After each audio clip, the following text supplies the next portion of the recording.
Você conhece o fato de que um rei amorita se tornou símbolo do que é um governante para os assírios? Assista o vídeo até o final que você vai entender. Bem-vindas interessadas, bem-vindos interessados. Este é o canal Baú de História. Eu sou Rogério de Paula. Fala aí, boss, qual que é o desafio de hoje? O Império Assírio, da independência até o reinado da dinastia Amorita. A Assíria, uma das civilizações mais poderosas e temidas da antiguidade, teve suas raízes fincadas nas margens do rio Tigre. Em meio à complexa política da Mesopotâmia, a história da Assíria começa a ganhar forma quando a cidade de Assur se torna independente sob o reinado de Puzur-Assur I.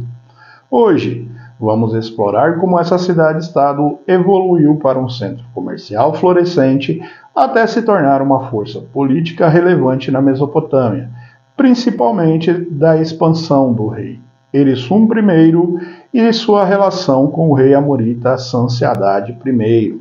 Vamos desvendar juntos essa fascinante trajetória.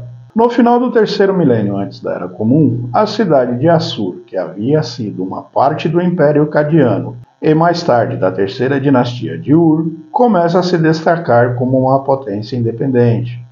Puzur-Ashur I é o nome que marca essa transição. Ele foi o responsável por declarar a independência de Assur e estabelecer uma dinastia que reinaria a cidade por gerações.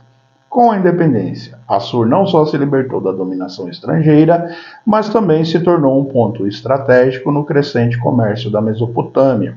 A cidade ocupava uma posição geográfica privilegiada, sendo um elo de ligação entre o norte da Mesopotâmia e as terras da Anatólia ao norte, bem como a potência já estabelecida ao sul, a cidade da Babilônia. Uma das razões que permitiram a Assur se desenvolver rapidamente foi a adoção de uma política de comércio livre, com acesso facilitado a várias rotas comerciais. Assur rapidamente se tornou um importante centro de comércio, onde mercadorias como metais, tecidos e alimentos fluíam entre as diferentes regiões da Mesopotâmia e também da Anatólia. Essa troca comercial era realizada possivelmente através de colônias mercantis, onde os comerciantes assírios se estabeleciam para facilitar o comércio entre as diferentes regiões. A liberdade comercial permitiu que Assur acumulasse riquezas, o que possibilitou o investimento em infraestrutura e proteção militar. A cidade cresceu em importância e sua estabilidade atraiu mais mercadores, tornando-a um dos principais pontos de intercâmbio comercial na Mesopotâmia. Quando Erisum I subiu ao trono no ano de 1974 antes da Era Comum, ele soube aproveitar a base comercial estabelecida por seus predecessores. Seu reinado foi marcado pela expansão das rotas comerciais de Assur, especialmente na direção norte, em direção à Anatólia. Sob seu comando, a Assíria estabeleceu postos comerciais, chamados Carum, em várias cidades da Anatólia. Um dos exemplos mais notáveis é a colônia de Kultepe, uma vila na Anatólia Central que se tornou um dos principais centros comerciais da época. As colônias comerciais eram como verdadeiras embaixadas, onde os mercadores assírios mantinham negócios, trocavam bens e atuavam como intermediários no comércio de metais preciosos ou semi-preciosos, como por exemplo o estanho e o cobre, além dos outros produtos. A prosperidade trazida por esse comércio fortaleceu Assur, permitindo que Erisum I governasse por quase 4 décadas até o ano de 1935 antes da Era Comum. No entanto, como grande parte da Mesopotâmia, a Assíria também sofreu pressões externas. No final do século XIX antes da Era Comum, os Amoritas, um povo semita nômade, começaram a migrar e se estabelecer nas regiões da Mesopotâmia. Os Amoritas vieram possivelmente da cidade de Ecalatum, localizada ao norte de Assur, e lançaram várias campanhas de conquista na região. Foi nesse período que a Assíria foi temporariamente subjugada por esses invasores.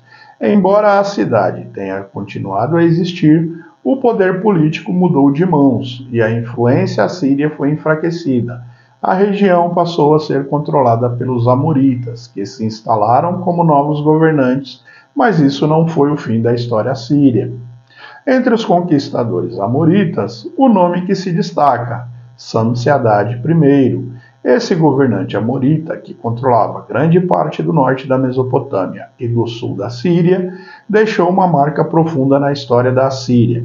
Embora sua capital estivesse em Subat-Enlil, Samse-Adad I é frequentemente incluído na lista de reis assírios, pois ele assumiu o trono de Assur e governou a cidade entre 1808 a 1776 antes da Era Comum.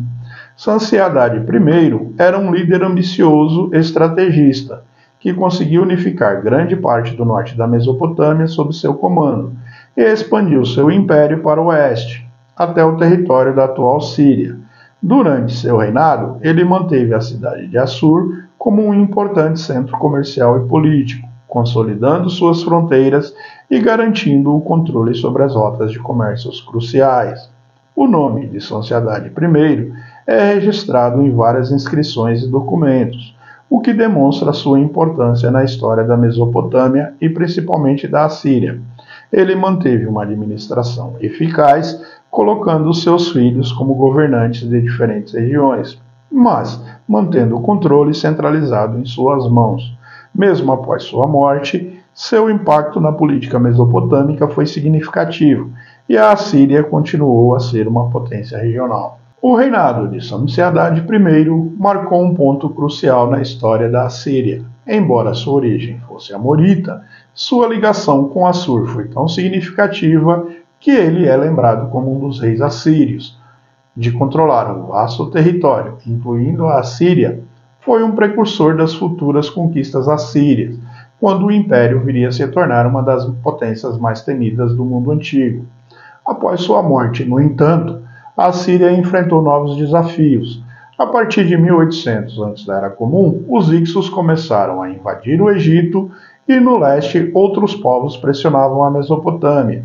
Os reis da dinastia amorita enfrentavam essa crescente ameaça, resistindo inicialmente, mas como veremos em futuros episódios, a Assíria se reergueria mais forte, eventualmente se tornando um dos maiores impérios da antiguidade. Os registros mais completos que eu encontrei foram as obras Atlas da Mesopotâmia e do Antigo Oriente Próximo, do arqueólogo britânico Michael Hoof, a obra O Reino dos Hititas, do historiador australiano Trevor Bryce, e, por fim, o Antigo Oriente Próximo, de 3000 a 330 a.C., da historiadora britânica Amelie Kurt. Se você assistiu o vídeo até aqui, considere dar um like, se inscrever e seguir a página, porque temos vídeos novos quais dias. Bora. Segundas, quartas e sextas.